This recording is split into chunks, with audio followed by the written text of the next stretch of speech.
प्यारे बच्चों, आज हम आपके हिंदी के तीसरे पाठ सच्ची वीरता के बारे में जानेंगे। इस पाठ के लेखक हैं सरदार पूर्ण सिंह जी। तो सरदार पूर्ण सिंह जी ने जो है सच्ची वीरता नामक इस पाठ में सच्चे वीर के क्या लक्षण हैं, सच्चे वीर की क्या विशेषताएं हैं, इसके बारे में बताया गया है। उन्होंने बताया है कि सच्चे वीर जो होते हैं वह समुद्र की तरह से, उनकी शक्ति समुद्र की तरह से बहुत ही गंभीर, विशाल, गहरी, यानी कि समुद्र में जिस तरह से बहुत गंभीरता होती है, वो जल्दी विचलित नहीं होता है। इसी तरह से आकाश की तरह से, जिस तरह से आकाश स्थिर आकार इस वक्त चलायमान नहीं है, उसी तरह वो आकाश की तरह से जो है स्थिर होते हैं।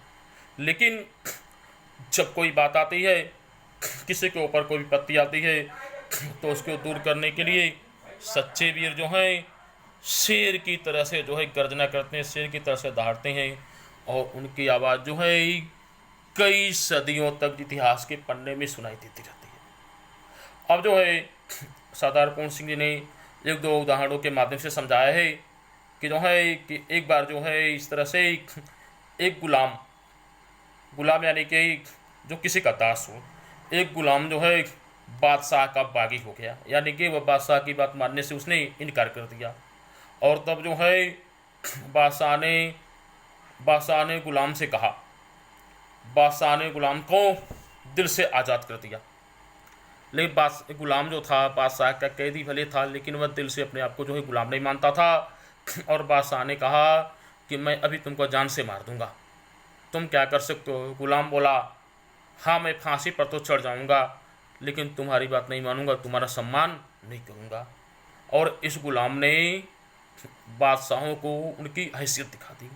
तो इसमें कहा गया है, अभी है कि जो लोग दिखावटी वीर होते हैं वो झूठे जो है बहस करते हैं, सिक्की बगाड़ते हैं, लेकिन वास्तव में उनमें वीरता नाम की कोई चीज़ नहीं होती है। हाँ, कुछ लोग होते हैं तो राजाओं की नौकरी चाकरी करके अपने आत्मसम्मान को जो है उनके अधीन कर देते हैं।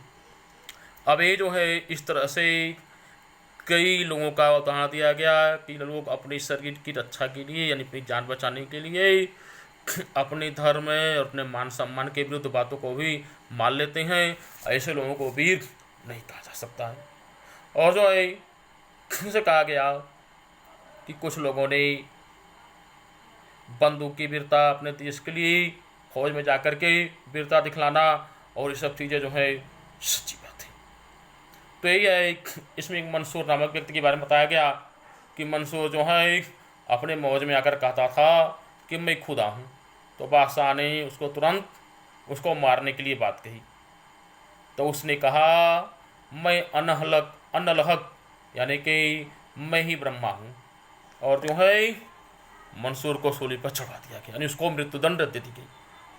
ऐसे जो है महाराजा रणजीत सिंह की सेना जो थी, एक बार नदी को उसको पार करना था, और नदी बहुत बड़ी हुई थी, यानी नदी में बहुत ज़्यादा पानी था, बरसात का समय था। तो उन्होंने फौज से कहा कि नदी को पार करो। फौज ने कहा कि जो है कि महाराज कैसे पार करें। तो महाराज ने क्या किया, सबसे पहले अपने घोड़े को लेकर के नदी में घुस गए और कहा कि जो है कि नदी तो है ही नहीं। और उनके जाते ही लोग कहते हैं नदी सूख गई, पूरी की पूरी सेना पार हो गई।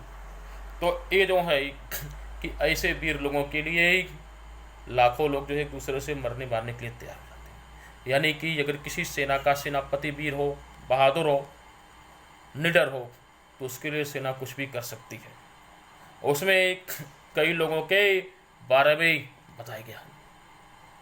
इसमें जो है चाहे बुद्ध का उदाहरण दिया गया हो, नेपोलियन का उदाहरण दिया गया हो, या किसी और का उदाहरण दिया गया हो, लेकिन जो है ये तो है कि जो वीर होता है वह सिर्फ अपने शरीर से नहीं, दिल दिमाग सभी से उसमें वीरता के गुण होते हैं, और दिखावे का काम नहीं करता है। क्योंकि वीरों के, जैसा कि लेखक ने कहा है कि वीरों के बनाने के कोई कारखाने नहीं होते। यानी कि ऐसा नहीं है कि वीर को जैसे कारखाने में गिलास हुआ, प्लेट हुआ, दिया सलाई हुआ बना दिया जाता है, वैसे वीर भी कारखाने में बनाए जाए, ऐसा कुछ नहीं है। वीर जो है स्वयं अपने आप प्राकृतिक रूप से जन्म लेते हैं, यानी कि उन्हें कोई बना नहीं सकता है।